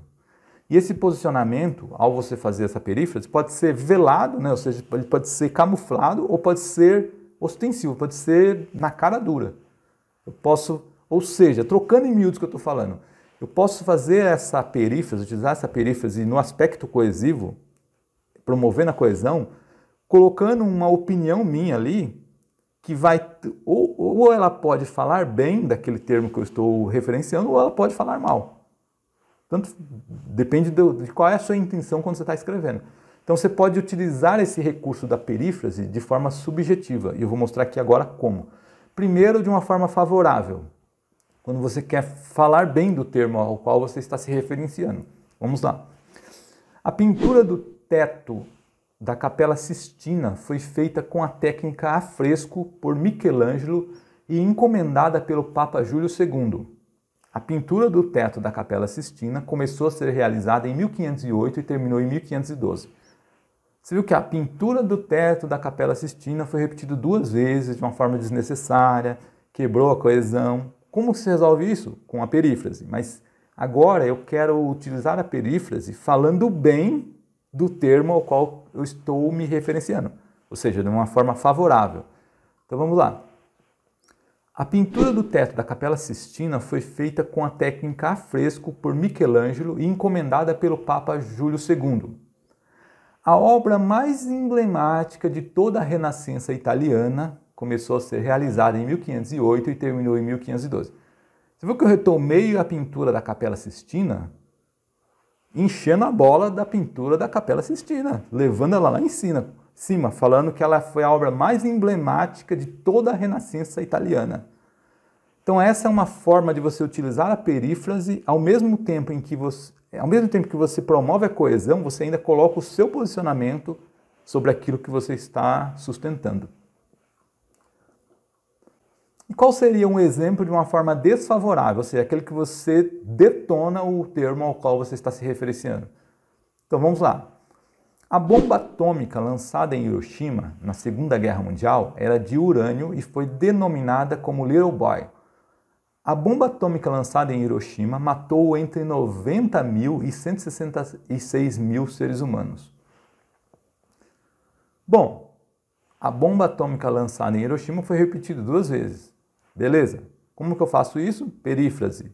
Coesão lexical por meio da perífrase. Mas agora eu não quero mais falar bem, eu quero falar mal. Então vamos lá, vamos ver como que eu coloco isso. Falando mal, colocando um posicionamento meu. A bomba atômica lançada em Hiroshima na Segunda Guerra Mundial, denominada Little Boy, era de urânio.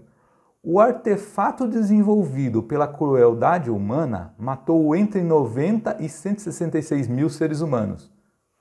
Viu agora como eu fiz uma perífrase descrevendo a bomba atômica, mas colocando uma opinião desfavorável a ela?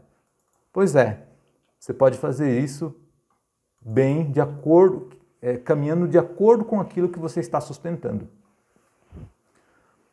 Qual é o 5º grupo de palavras que você pode utilizar para promover a coesão lexical?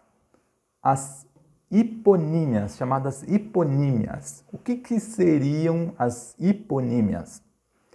Hiponímias é uma relação de significado entre 2 palavras.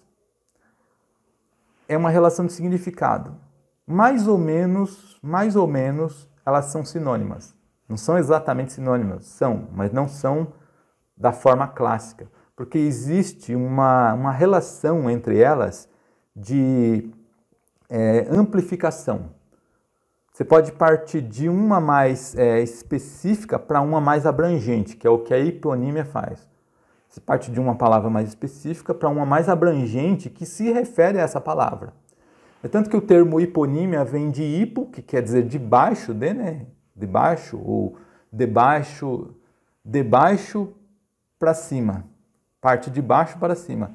E ônimo quer dizer nome. Então, você vai partir de baixo para cima naquele nome. De baixo quer dizer do menos abrangente, do mais específico, para o mais abrangente. Então, esse é o sentido de hiponímia. Então, você vai pegar duas palavras, na prática é pegar duas palavras que uma retoma a outra, só que uma é mais específica, a outra é mais abrangente com relação ao sentido delas. Então, vamos pegar um exemplo aqui, para você entender. Leão, hipopótamo, esquilo, girafa. Todas se referem a animal, não é? Todos eles, leão, hipopótamo, esquilo, girafa, são animais mais específicos que se referem ao termo geral animal. Então essa é uma relação de hiponímia, partir do mais específico para chegar no mais geral. É sempre indo em direção ao mais genérico, mais amplo. E nessa relação de partir do específico para o mais amplo, você vai acabar chegando numa determinada posição. Que todo leão é um animal, mas nem todo animal é um leão.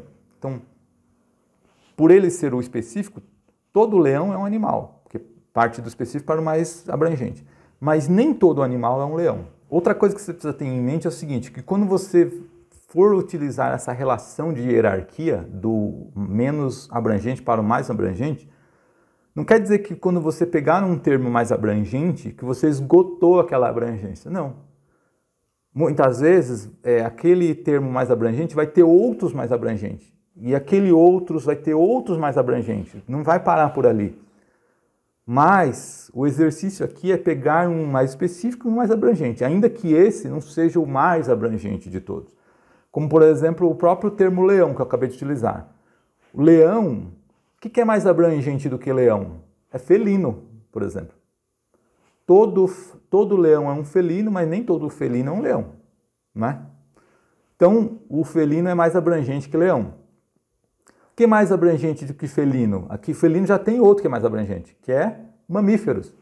Então, quer dizer, todo felino é um mamífero, mas nem todo mamífero é um felino. Então, quer dizer, o felino é mais específico do que mamífero. E mamífero com relação ao animal. Todo mamífero é um animal, mas nem todo animal é um mamífero. Então, animal é mais abrangente do que mamífero. E continuando nessa cadeia, ser vivo. Todo animal é um ser vivo, mas nem todo ser vivo é um animal. Então, você sempre vai partir do mais específico, mais abrangente, ainda que esse abrangente tenha outros abrangentes. Mas você precisa, o papel, a função aqui é pegar um mais abrangente do que um mais específico. E partir do específico para o mais abrangente. Então vamos ver um exemplo aqui. Thomas Edison fracassou? Pergunta-se por vezes. A resposta é sim. Thomas Edison também conheceu frequentemente o fracasso. O que é legal é que esse trecho aí foi escrito pelo próprio filho do Thomas Edison, num artigo chamado A Vida Incansável de Thomas Edison. O próprio filho dele escreveu isso. Bom, como que ficaria para resolver essa questão da repetição do nome Thomas Edison? Como que eu resolveria isso? Com uma hiponímia, uma relação do mais específico com o mais abrangente. Vamos lá. Thomas Edison nunca fracassou? Pergunta-se por vezes. A resposta é sim. O inventor também conheceu frequentemente o fracasso. Então eu pego aqui inventor, que exerce uma função de hiponímia com Thomas Edison. Thomas Edison é o mais específico, inventor é mais amplo. Thomas Edison é um inventor, mas nem todo inventor é o Thomas Edison, não é isso? Então é mais amplo. E substituo perfeitamente. Qual o cuidado que você tem que tomar nesse processo de substituição do mais específico para o mais abrangente? evitar a relação oposta, que é de hiperonímia, que é partir do mais abrangente para o mais específico. Isso você tem que evitar. Por quê? Porque você pode pulverizar o entendimento do seu parágrafo, porque fica mais difícil relacionar o mais específico depois com o abrangente que você mencionou antes. Fica mais difícil. Às vezes o leitor não consegue fazer essa relação. Quer ver? Vamos pegar um exemplo aqui, ó. Um dos amigos do filósofo perguntou um dia ao oráculo de Delfos quem era o homem mais sábio de Atenas. Perante a admiração geral, a sacerdotisa proferiu o nome de Sócrates. Você vê que fica difícil definir que Sócrates ali está se referindo ao filósofo que foi mencionado lá no começo. Fica difícil. Embora nós saibamos que o Sócrates foi um filósofo, dá a impressão que está se referindo a outro filósofo ali, não a Sócrates. Essa relação que foi estabelecida aí de hiperonímia dificultou um pouco o entendimento. A partir do mais abrangente filósofo para Sócrates. Sócrates é um filósofo, mas nem todo filósofo é um Sócrates. Então o termo mais abrangente é filósofo. Como que teria que ser feito aí para que se estabelecesse uma coesão legítima? O contrário, a hiponímia. Então como ficaria com a hiponímia, que foi o que eu expliquei ainda há pouco? Um dos amigos de Sócrates perguntou um dia ao oráculo de Delfos quem era o homem mais sábio de Atenas. Perante a admiração geral, a sacerdotisa proferiu o nome do filósofo. Agora sim, eu entendo que o filósofo, que eu me referi depois, está se referindo a Sócrates, que foi dito lá no período anterior. Agora sim, a relação está estabelecida de uma forma mais eficaz. Qual o outro grupo de palavras que pode ser utilizada como coesão lexical? As metonímias. O que são as metonímias? São palavras que ela tem proximidade de sentido ou dependência de sentido com outra. Eu faço uma substituição por uma outra palavra que tem uma relação de sentido, uma proximidade ou uma dependência de sentido entre elas. Mas eu entendo que você está falando dessa anterior por causa dessa proximidade de sentido ou por causa dessa dependência. Então isso seria basicamente a metonímia. Bom, vou dar um exemplo aqui de metonímia. A música do Belchior do Fagner, um verso da música do Belchior do Fagner, que é a música Mucuripe, que diz assim, ó: as velas do Mucuripe vão sair para pescar, vou levar as minhas mágoas para as águas fundas do mar. Então, as velas do Mucuripe é um processo metonímico aqui. Por quê? Porque não são as velas do barco de um barco que vão sair sozinhas para pescar, não, é o barco inteiro. Mas, ao citar velas que têm uma proximidade de sentido com um barco, eu sei que está se referindo a barco. É uma forma muito elegante de se expressar, por isso que metonímia é uma figura de linguagem das mais expressivas que existem. Então, a metonímia, ao contrário do que se pensa, ela não serve só para a poesia. Não, ela tem uma função coesiva também. Vamos pegar outro exemplo aqui, ó. Um acidente entre dois caminhões causa 2,3 km de lentidão no quilômetro 108 da rodovia Presidente Dutra. Bom, 2,3 km de lentidão, bom, não é lentidão. Lentidão é um efeito. Na verdade, o que causou foi congestionamento, né? Excesso de veículos. Então, esse excesso de veículos causou o quê? Uma lentidão. Então, eu peguei o efeito, que é a lentidão, pela causa, que é o excesso de veículos, o congestionamento. Então, como há uma proximidade, uma dependência de sentido aí entre elas, eu entendo uma pela outra. Bom, são muitos casos de metonímias, eu não vou entrar nessa seara agora aqui nessa aula, porque é um assunto amplo, é um assunto que daria uma aula inteira aqui. Até se você quiser que eu faça uma aula sobre metonímia, deixa aqui nos comentários. Eu não vou tratar dos diversos casos, só catalogado tem mais de 20 tipos de metonímias. Mas o que eu quero que você entenda é o seguinte, que ela também tem essa função de coesão, de estabelecer coesão. Vamos ver um exemplo aqui de como ela poderia estabelecer coesão. Nos teatros improvisados e escolas de todo o mundo, onde quer que anoiteça e peças sejam encenadas, as peças de Shakespeare falam às pessoas do coração das pessoas. Olha só que interessante. Neste período foram feitas várias repetições, teatros, peças, pessoas, né? Muitas repetições. Como que se resolve isso? Com metonímias. É um caminho, né? É uma possibilidade. Então vamos ver aqui, ó. Nos teatros, palcos improvisados e salas de aula de todo o mundo, onde quer que o sol se ponha e os panos se levantem, as personagens de Shakespeare falam ao homem do coração da humanidade. Percebeu aí como foram estabelecidos vários processos de metonímias para não serem necessárias as repetições? Vamos ver aqui primeiro. Ó. Nos teatros, aí, ao invés de repetir teatros de novo, nos teatros improvisados, palcos improvisados. Palco se refere a teatro, nós sabemos. Por quê? Porque existe uma relação de dependência, né, entre palco e teatro, uma relação de proximidade. Então, quando se refere a palco, eu sei que está falando de teatro, porque o palco é uma parte do teatro, né? Então, da parte pelo todo.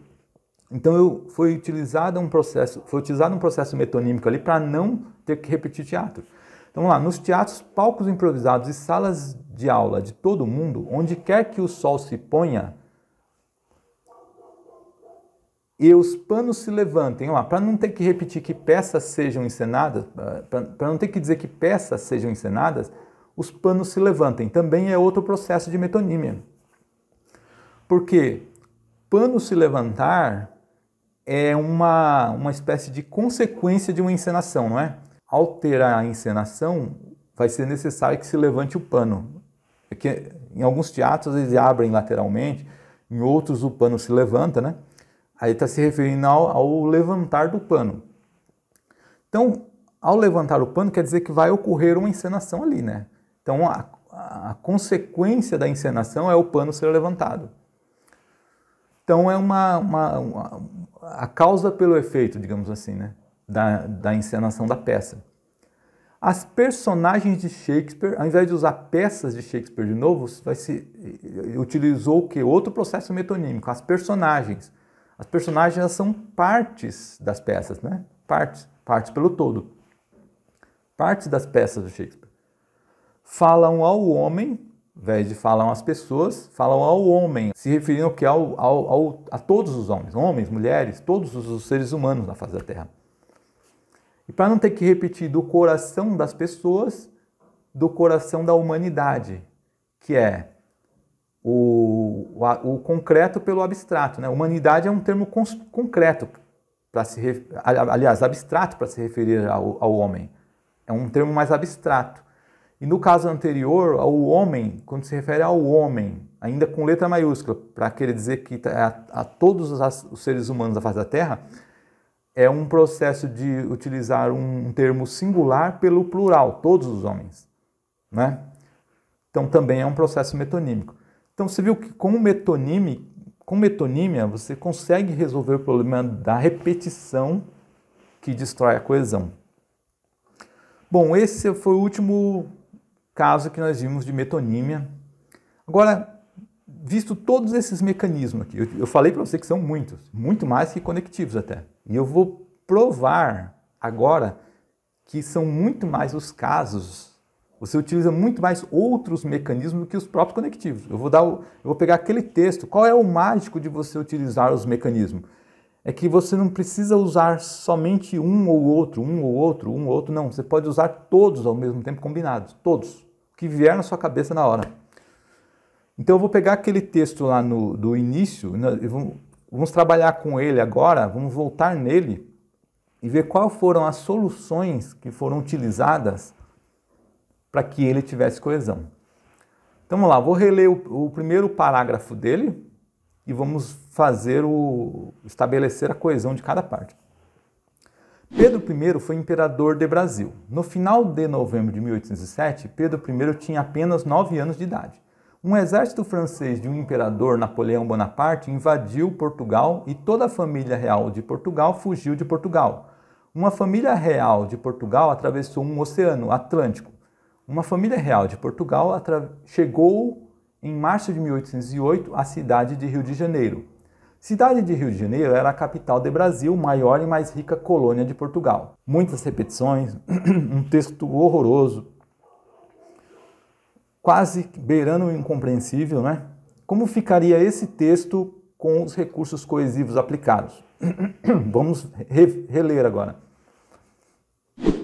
Pedro I foi o primeiro imperador do Brasil. No final de novembro de 1807, quando ele tinha apenas 9 anos de idade, o exército francês do imperador Napoleão Bonaparte invadiu Portugal e toda a família real portuguesa fugiu de Lisboa. A corte atravessou o Oceano Atlântico até chegar em março do ano seguinte à cidade do Rio de Janeiro, então capital do Brasil, a maior e mais rica colônia lusitana. Você viu que diferença, né? Que diferença! Vamos ver caso a caso aqui, ó. Pedro I foi o primeiro imperador do Brasil. Percebe que o é um artigo definido que especifica primeiro o que vem após. Como todo mundo sabe que o Brasil daquela época teve imperadores, então eu posso me referir a o primeiro imperador tranquilamente de uma forma já específica, com artigo definido. Por quê? Porque eu conto com saber coletivo. Eu não preciso dizer que foi um imperador. Não, todo mundo sabe que houve imperadores. Então eu posso colocar como o primeiro. E o primeiro é um numeral que sequencia também, contando também com um saber coletivo. Sequencia os imperadores que já houve. Então eu não preciso ter mencionado que já houve imperadores, que eu também conto com saber coletivo aqui para implantar esse termo primeiro. Imperador do Brasil e não imperador de Brasil. Por que do Brasil? Todo mundo sabe o que é o Brasil. Todo mundo conhece o Brasil. Então, ao dizer de Brasil, eu não estou especificando que o Brasil é o Brasil. Então aqui eu já posso trazer especificado. Você viu como a gente utiliza muitos recursos coesivos o tempo inteiro e não percebe isso? Vamos continuar aqui. Ó. No final de novembro de 1807, Pedro I tinha apenas 9 anos de idade. Como ficaria esse trecho aí? Ó? No final de novembro de 1807, quando ele tinha apenas 9 anos de idade, o exército francês do imperador Napoleão Bonaparte invadiu Portugal e toda a família real portuguesa fugiu de Lisboa. Veja só como muitos recursos coesivos foram apresentados aqui. Ó. Primeiro, no final de novembro de 1807, quando ele tinha apenas 9 anos de idade. Aqui já foi estabelecida a coesão com o auxílio de um conectivo. Sim, conectivos também promovem a coesão, como eu disse no começo da aula. Embora eu não tenha mencionado aqui durante a aula, falado mais especificamente deles, eles também promovem. Aqui, um conectivo temporal colocou essa informação de que quando ele tinha 9 anos de idade com um sentido temporal e não mais numa frase solta como tinha sido feito antes. Pedro I tinha 9 anos de idade, ponto. Ela é uma frase solta e isolada de tudo. Agora ela está dentro de uma oração com conectivo que estabelece tempo. O exército francês, e não um exército francês. O exército francês, todo mundo sabe que a França tinha exércitos. Então eu posso me referir com um artigo definido ao exército francês, de uma forma definida, contando com o saber coletivo novamente.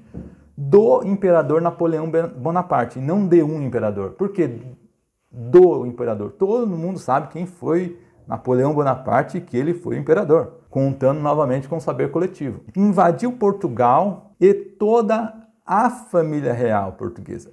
A família real, e não mais uma família real de Portugal. A família real portuguesa. Por que a família? Todo mundo sabe que Portugal teve a família real.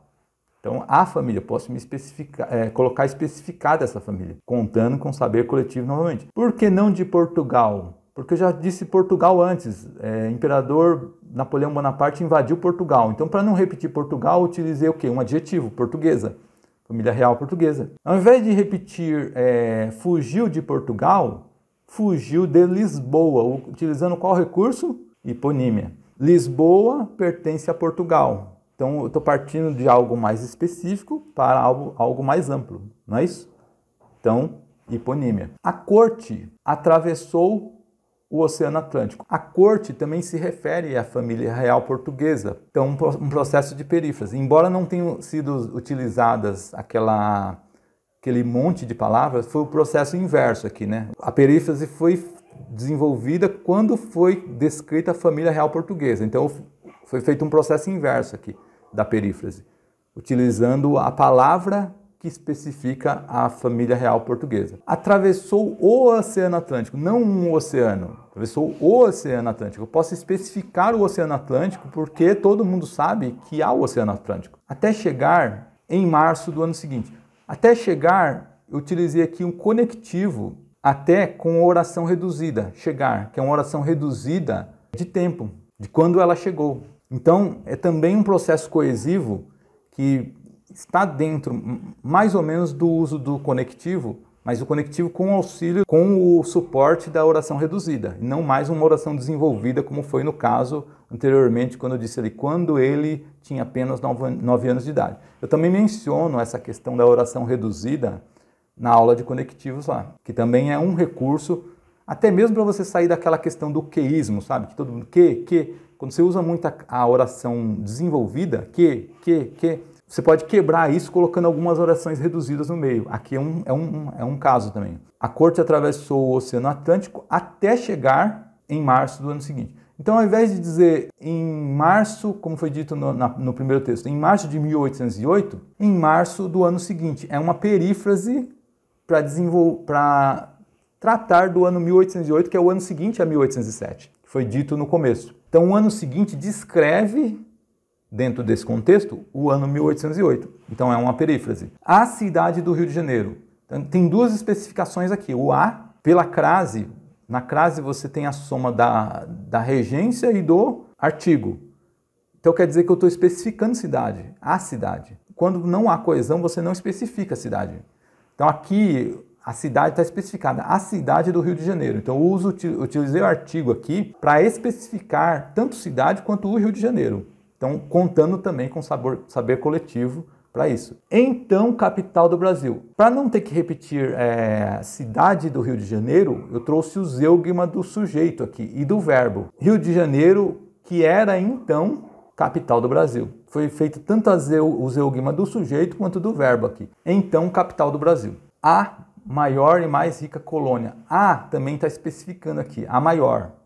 Todo mundo sabe que Portugal teve outras colônias, né? Teve outros países que eles dominaram, mas a maior e mais rica colônia era o Brasil. Lusitana, para não repetir de Portugal, também é o recurso do adjetivo, né? Lusitana se refere a Portugal, a de Portugal. A locução adjetiva de Portugal. A segunda parte agora, vou reler a segunda parte aqui, ó. Uma personalidade de Pedro I era marcada por uma vontade enérgica que beirava uma hiperatividade. Pedro I era impetuoso com uma tendência para ser dominador e ser temperamental. Pedro I raramente bebia álcool. Um espírito inquieto de Pedro I fazia Pedro I buscar aventuras. Pedro I casou-se com uma arquiduquesa, Leopoldina de Áustria. Uma arquiduquesa, Leopoldina de Áustria, chegou ao Rio de Janeiro em 1817. Uma arquiduquesa, Leopoldina de Áustria, se apaixonou por Pedro I. Em Rio de Janeiro, sob um sol tropical, uma arquiduquesa, Leopoldina de Áustria, manteve uma pele ainda clara e manteve umas bochechas rosadas. Como resolveria essa questão? Vamos reler aqui, ó. A personalidade do príncipe era marcada por uma vontade enérgica que beirava a hiperatividade. Era impetuoso com uma tendência para ser dominador e temperamental. Embora raramente bebesse álcool, seu espírito inquieto fazia-o buscar aventuras. O rei libertador casou-se com a arquiduquesa Leopoldina da Áustria. Esta chegou ao Rio de Janeiro em 1817, imediatamente se apaixonando pelo marido. Aqui, sob o sol tropical, a arquiduquesa manteve a pele ainda clara e as bochechas rosadas. Percebeu que diferença de um texto para o outro aqui? Vamos analisar aqui cada processo que foi utilizado aqui, né? Então, vamos primeiro, a personalidade do príncipe. Todo mundo sabe que as pessoas têm uma personalidade, então eu posso perfeitamente utilizar um artigo definido aqui para definir a personalidade e não uma personalidade. Esse aqui é o primeiro. Segundo, do príncipe é um processo metonímico também, porque para eu não ter que repetir Pedro I, eu Eu uso príncipe, que é o quê? É uma função. Troquei o nome da pessoa pela função que ela exercia. Era marcada por uma vontade enérgica que beirava a hiperatividade, e não uma hiperatividade. Por que eu posso definir com o artigo definido hiperatividade? Porque hiperatividade é comum a diversas pessoas. Então, o saber coletivo já sabe que algumas pessoas têm hiperatividade. Assim como algumas não têm, algumas têm. Então, não é uma informação de outro mundo para quem está entrando em contato com essa informação pela primeira vez. E aqui, para suprimir o termo Pedro I, novamente foi feito o zeugma do sujeito, né? Que começa o período seguinte como era impetuoso com uma tendência para ser dominador. Quem era impetuoso? Pedro I. Eu não preciso repetir o sujeito novamente para dizer que ele está ali. Está subentendido que ele está ali. Mais à frente, outro zeugma, só que agora do verbo, né? Era impetuoso com uma tendência para ser dominador e ser temperamental. Não precisa desse ser, desnecessário. Então, era impetuoso para ser uma tendência, com uma tendência para ser dominador e temperamental. Ponto. Agora aqui, a frase seguinte, o período seguinte começa com um conectivo, ou seja, a informação ela foi enclausurada dentro de uma oração que traz uma circunstância, agora de concessão.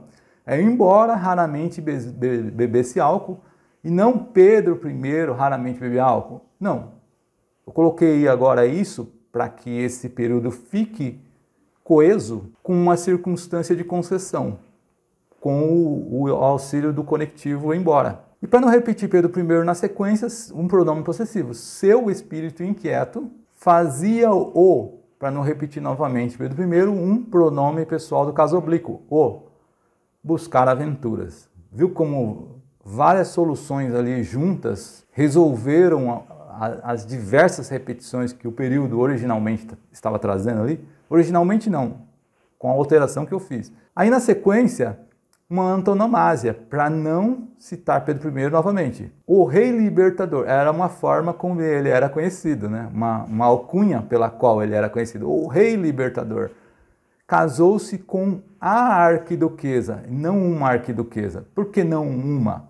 Porque a arquiduquesa Leopoldina era conhecida, foi uma personalidade, foi alguém conhecido. Então eu posso especificar com o auxílio do artigo definido diretamente. A arquiduquesa Leopoldina da Áustria e não de Áustria. Por que da Áustria? A Áustria é um país conhecido, eu não preciso apresentar a Áustria, leitor, essa é a Áustria. Áustria, leitor, não precisa apresentar, todo mundo sabe que a Áustria é um país. Então eu posso trazer o artigo definido diretamente da Áustria. Esta chegou, e não novamente a arquiduquesa Leopoldina da Áustria. Esta, o pronome demonstrativo faz as vezes do sujeito aí, faz a substituição dela. Esta chegou ao Rio de Janeiro. É o mesmo caso que eu mencionei anteriormente. O artigo especifica o Rio de Janeiro. O Rio de Janeiro é uma cidade conhecida, então não preciso tratá-lo como se ele não fosse conhecido. Em 1817, imediatamente, o auxílio do advérbio, imediatamente, para especificar um tempo, né, entre o que aconteceu após, que vai mencionar aqui, com a chegada dela. Imediatamente se apaixonando. Então, quer dizer, assim que ela chegou, ela se apaixonou. E não um período novo dizendo que ela chegou, e depois dizendo que ela se apaixonou por Pedro I. Não, imediatamente a chegada dela. Se apaixonando, aqui o recurso do pronome pessoal, né, do caso oblíquo, que é o se referindo a ela. Se apaixonando é o recurso da oração reduzida, temporal. Foi assim que ela chegou. Então, quando ela chegou, ela se apaixonou. Então, foi feita a redução da oração, mas com sentido temporal. Pelo marido. Para não repetir Pedro I novamente, a metonímia marido, que traz o quê? Um papel, uma função, um papel social que ele tinha, que era de marido. Aqui, sob o sol tropical, quer dizer, aqui, para não se referir ao local novamente, que com a alteração, aqui estava no Rio de Janeiro, né? No Rio de Janeiro, em Rio de Janeiro, para não repetir Rio de Janeiro novamente, aqui, o auxílio do advérbio de lugar. Sob o sol tropical, e não sob um sol tropical. Por que sob o? Novamente, contando com o saber coletivo de que todo mundo sabe que no Brasil e no Rio de Janeiro há um sol tropical. Então, o sol tropical já é esperado. A arquiduquesa, artigo definido por quê? todo mundo sabe da arquiduquesa, e ainda mais por ela já ter sido mencionada no texto anteriormente. Por ela já ter sido mencionada, não vou falar de uma arquiduquesa, eu vou falar dela, que eu já disse anteriormente. E aí o zeugma parcial, que vem na sequência, né? Que vem nesse próprio termo aí, não, a arquiduquesa. Então, para eu não dizer a arquiduquesa Leopoldina da Áustria, só a arquiduquesa. Então é o zeugma parcial. Lembra que eu mencionei lá no começo da aula que você pode realizar o zeugma total ou o zeugma parcial. Até dei o exemplo do Leão de Tolstói. Aqui é o mesmo caso, eu cito a arquiduquesa, mas não cito o nome dela completo, né? Todo o termo arquiduquesa Leopoldina da Áustria, só arquiduquesa. É uma forma de zeugma também. Manteve a pele ainda clara. O A especifica também pele ainda clara, porque é sabido, talvez por alguns, talvez não por muitos, que ela tinha pele clara. Então, eu posso aqui claramente especificar essa pele clara e as bochechas rosadas. Mesmo caso de bochechas rosadas.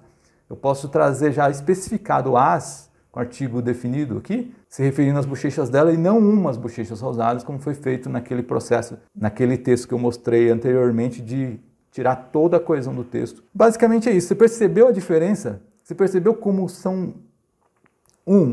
Muitos são os recursos coesivos que você utiliza no texto, muito mais do que conectivos. 2, nós utilizamos de forma abundante o tempo inteiro e não percebemos isso. 3, você precisa disso para o seu texto. Ao ter a coesão, ele estabelece a continuidade de sentido entre os períodos, entre as orações, entre as frases. Você percebeu que a coesão ela é extremamente necessária para isso? Bom, essa era a mensagem que eu tinha para passar nessa aula. Se gostou, deixa o like. Esse vai ser um indicador de que você quer mais desse conteúdo. E a gente se vê na próxima aula, se Deus quiser.